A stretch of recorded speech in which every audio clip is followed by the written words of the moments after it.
On October 30th, 1902, 107 people in the village of Malkoval, Punjab, were inoculated against plague. 6 days later, the first 19 began showing symptoms of tetanus. Before long, all 19 were dead. They had one thing in common. Every one of them had received the preparation from the same bottle, numbered 53N.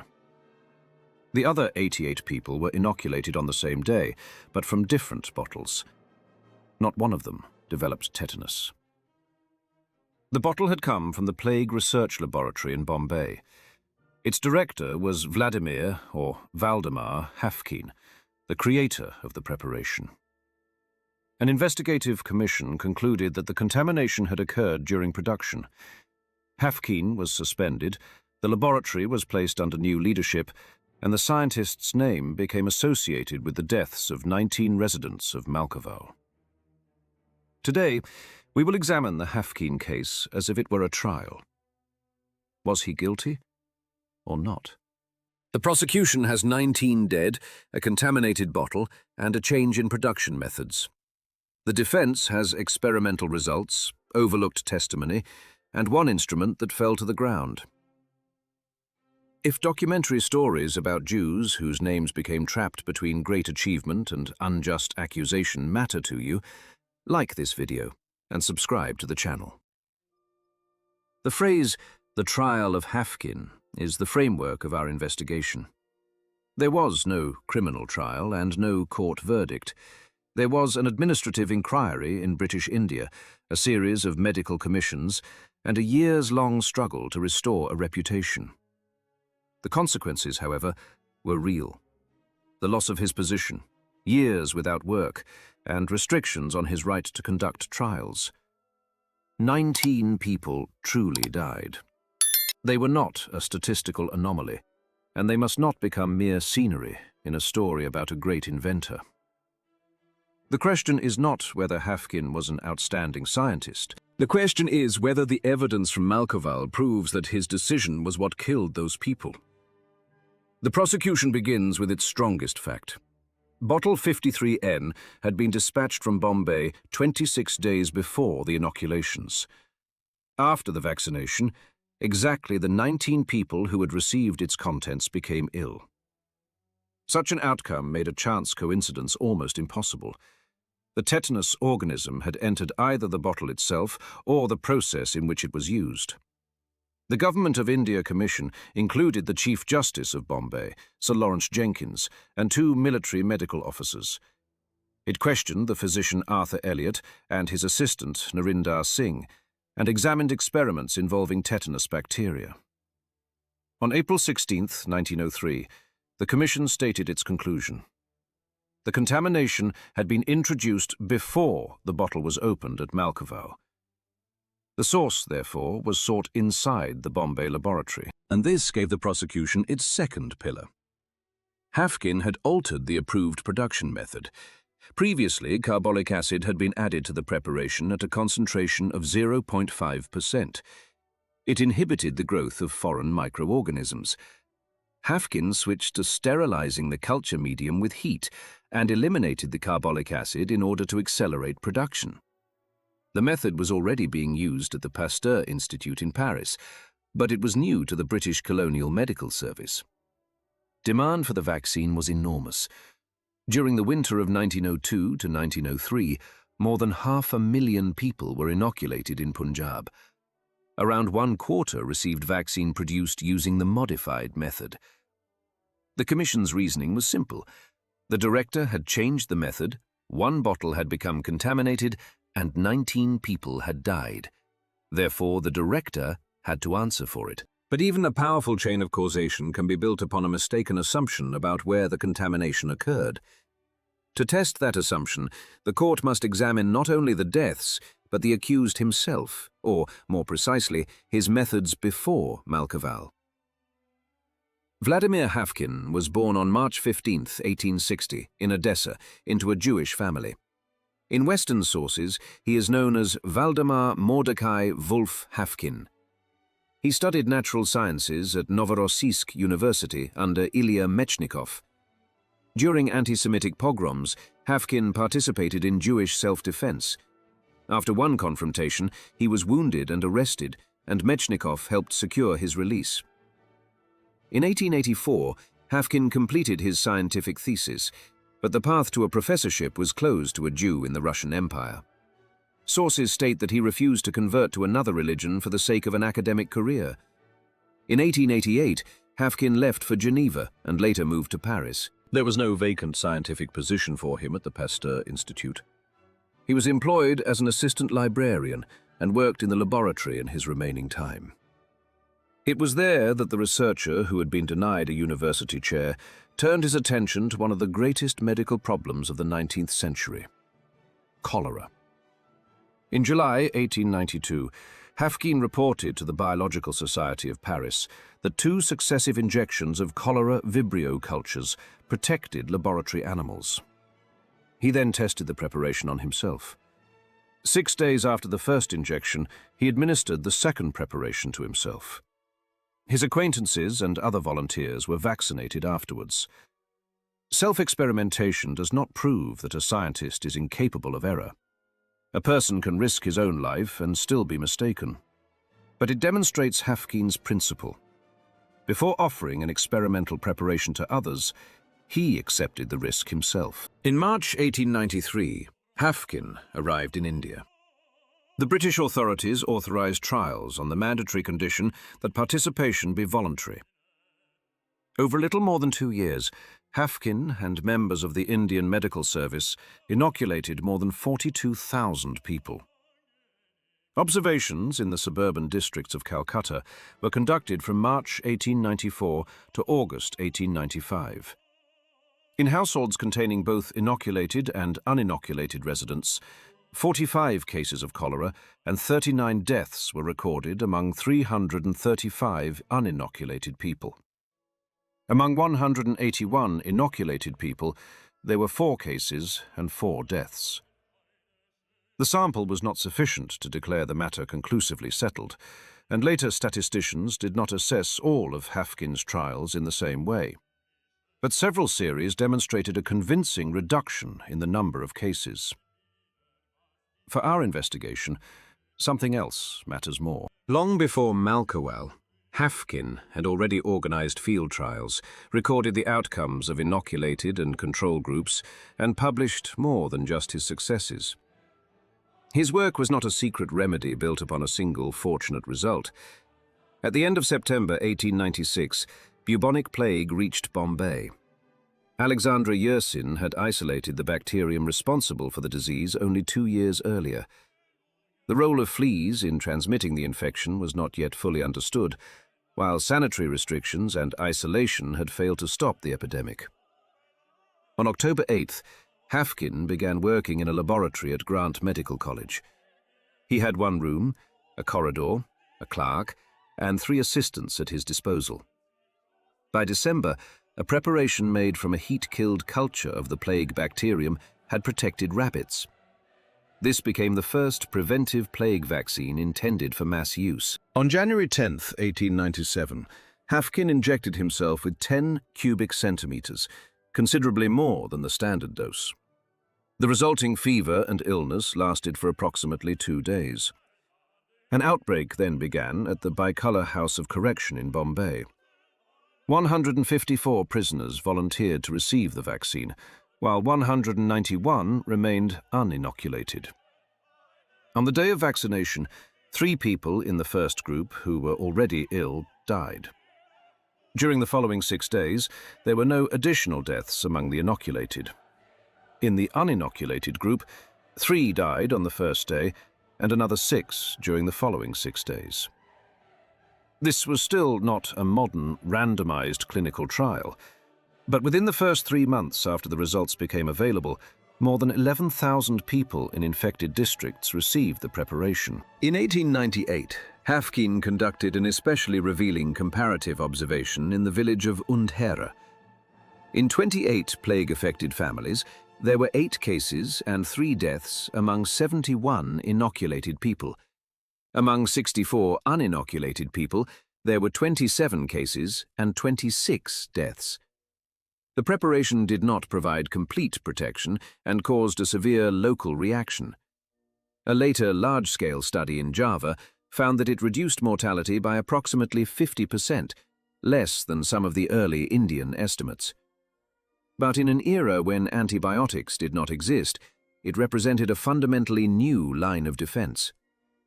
By 1899, the laboratory had moved to the former governor's residence in Parel, where hundreds of thousands of doses could be produced.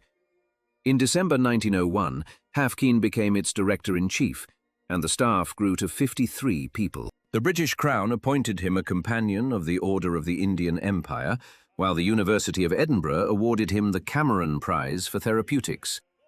This is not an alibi. Even a successful scientist can make a fatal mistake. But before the disaster, the preparation had already been used on an enormous scale. At Malkowal, an entire production batch was not affected. The people who developed tetanus had all been inoculated from one bottle, 53N. The prosecution's case can now be stated in full. Haffkine was responsible for the laboratory. He changed the production method, removed the carbolic acid, and accelerated output. One of the bottles produced at his institution contained the tetanus organism. 19 people died. A director must answer for the system, even if he did not personally fill the particular bottle. In 1903, this argument proved sufficient. Haffkine was granted a year's leave, effectively removing him from the laboratory, and William Bannerman again took control.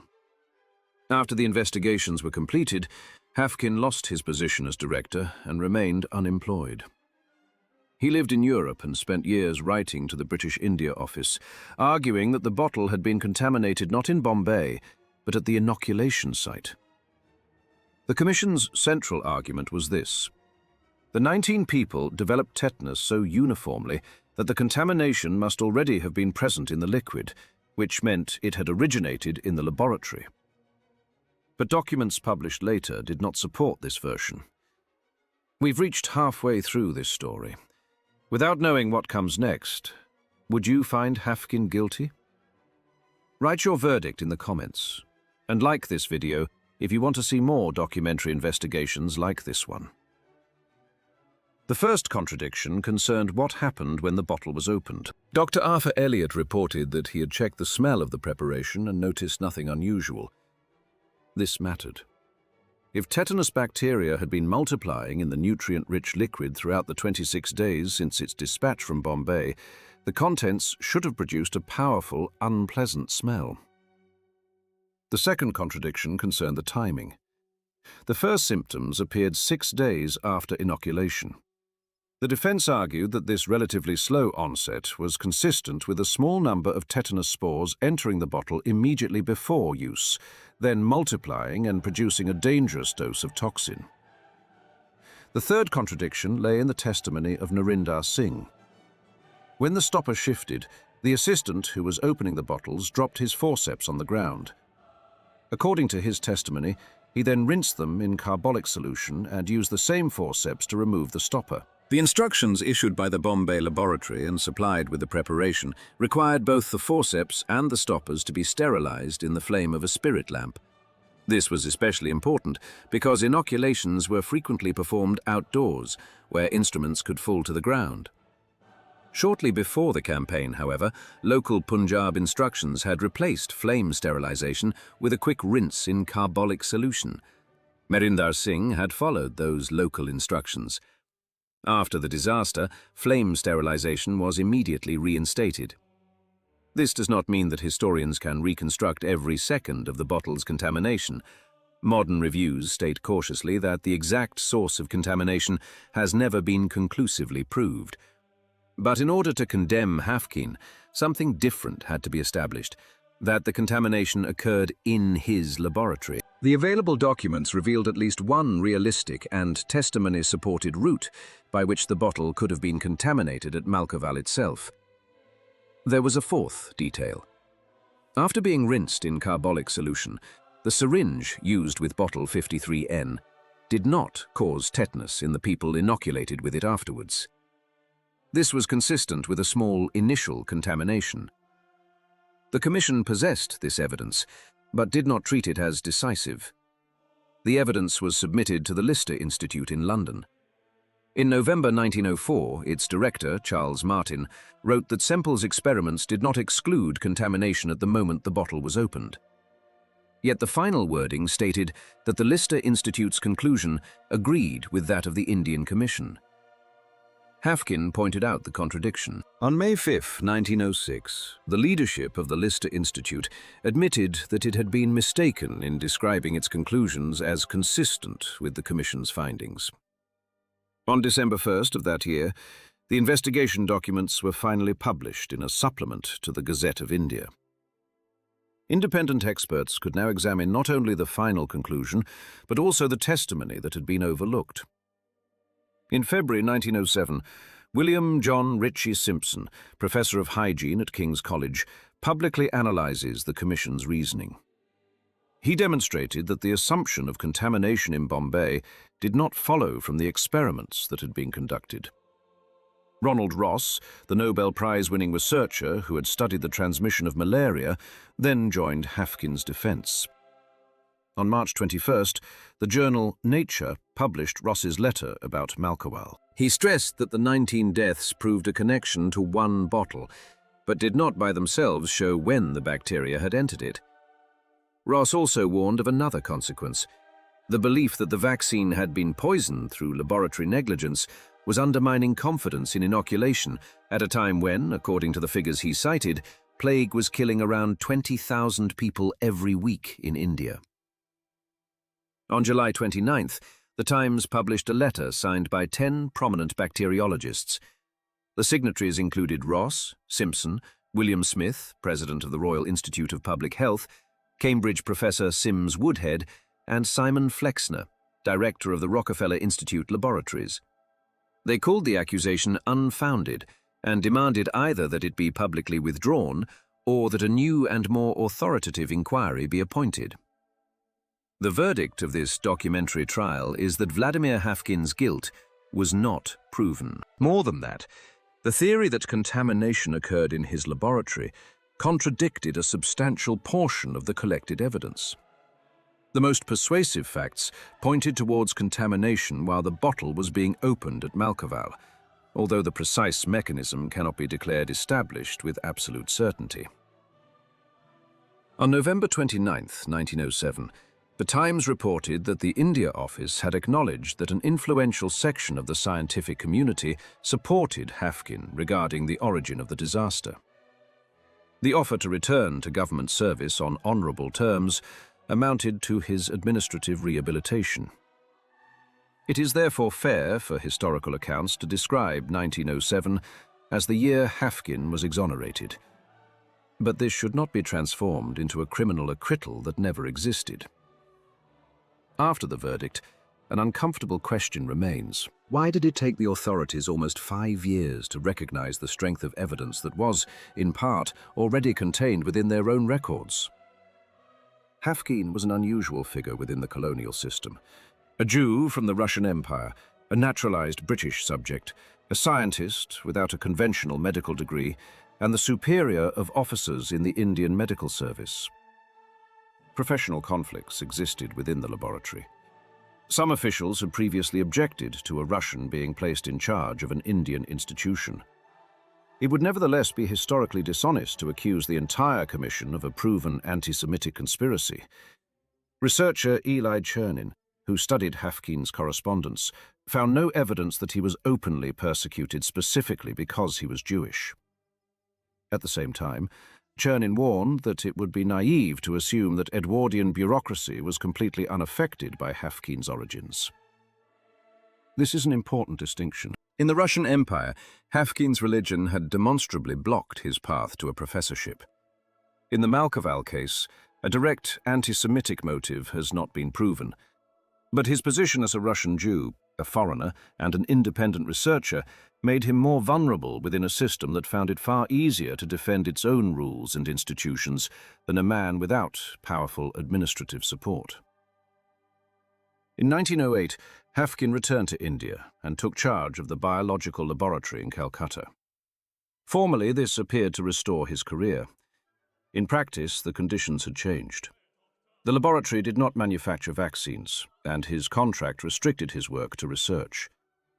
Haffkine developed a killed or devitalized cholera vaccine that was easier to store and administer than a preparation containing live cultures. He repeatedly requested permission to conduct human trials, precisely the kind of field research in which he possessed enormous experience. His requests were refused, and he was allowed to continue laboratory work only. By 1915, live cholera vaccines were already falling out of use, but Haffkine was never given the opportunity to conduct a large-scale trial of his alternative. It is impossible to calculate how many discoveries or saved lives were lost because of these restrictions.